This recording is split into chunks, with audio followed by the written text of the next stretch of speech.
How do I keep control of my startup? Having your investors fire you is one of the biggest worries that you're likely to have as a CEO. And you're likely to believe that owning more than 50% of your company is how you'll keep control. The problem is, keeping control of your company isn't as easy as having the most votes. And that's what today's video is all about.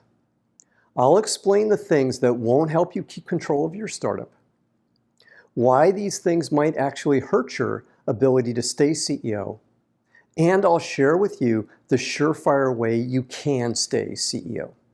I hope you like it. Hi, I'm Brett. On my channel, I help early stage startup CEOs like you raise money and grow your startup. So if this sounds like you, then hit the subscribe button and the bell so you get notified every time I release a new video. Let's get started. And let's start with the first thing on my list. Number one, the things that won't help you keep control of your startup. There's a widespread belief that the key to staying CEO is retaining voting control over your startup. In other words, if you own more than 51% of your startup, then you can't get thrown out. The problem is that controlling the votes might not keep you in control. Let me explain why. Yes, you will control the votes in this scenario, and you can't get voted out directly. So you're safe, right? Well, not so fast. Let's say your startup raised $10 million in funding, and like most startups, your startup is losing money. So you need to raise another round of funding to keep going. Revenue's growing nicely, so raising your next round of funding shouldn't be a problem. However, the board of directors has issues with you as CEO. There are employee complaints of sexual harassment and misogyny. Plus, you've limited the financial information your investors can access. Finally, after demanding you make changes, your board of directors and investors have had enough. So they give you a choice. You can resign as CEO, or they will not fund your company going forward. Now your investors have pointed a gun directly at your head. If you don't resign, there's virtually no chance your company will be able to secure the necessary funding to keep going. This is exactly what happened to Uber's founding CEO, Travis Kalanick.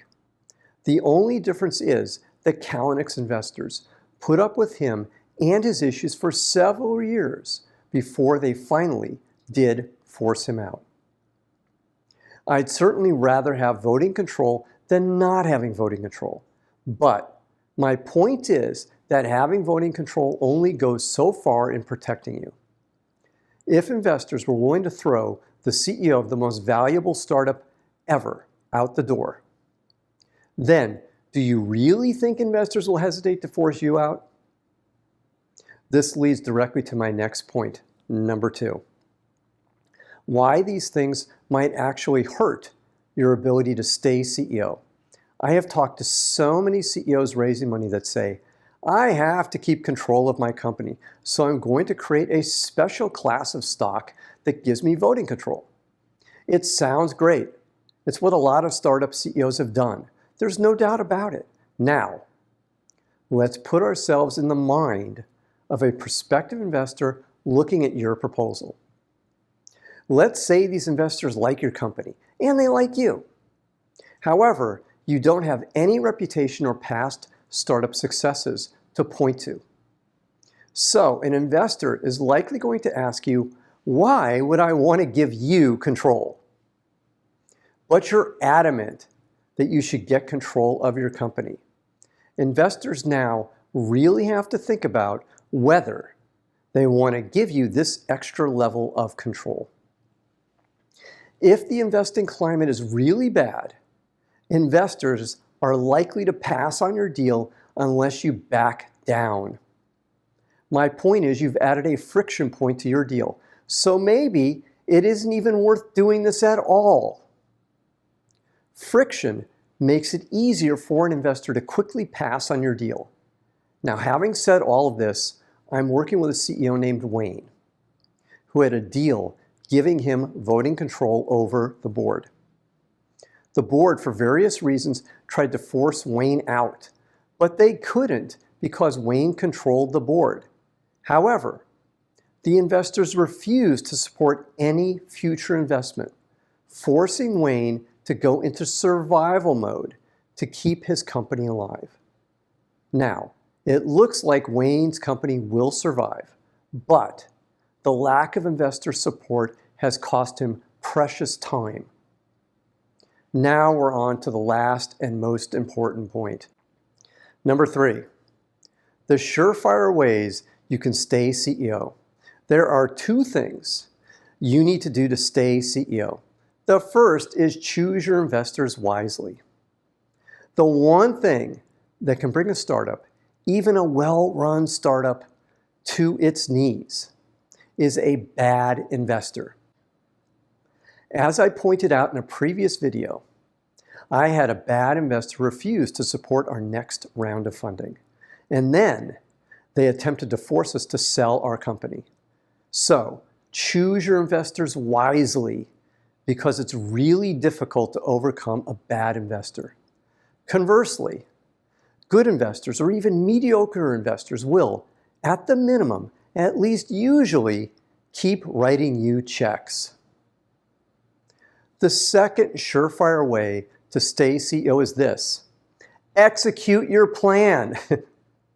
I always tell the CEOs I work with that executing your plan is the thing you have the most control over. You also eliminate all the external noise if you execute your plan. Investors know that removing a CEO is a risky move, so most investors will not want to fire you if your startup is doing well.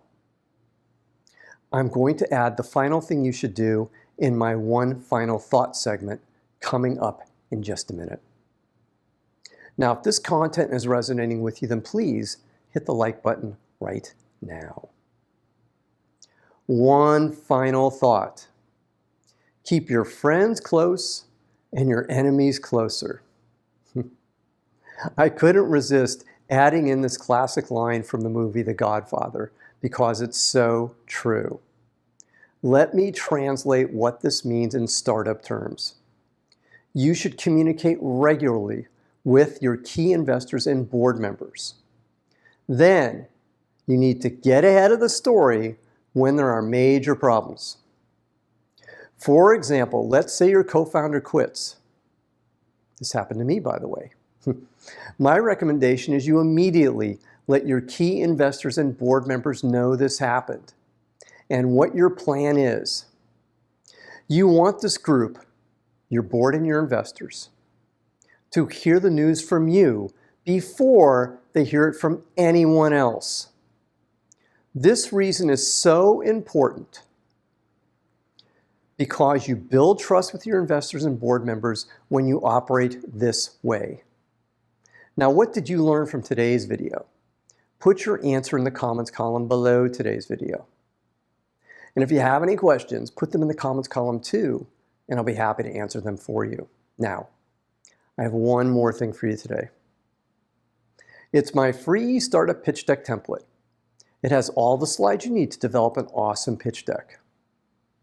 Click the link below today's video, and it's yours for free. And if you haven't already, then join my free group of startup CEOs called Zero to Pitch.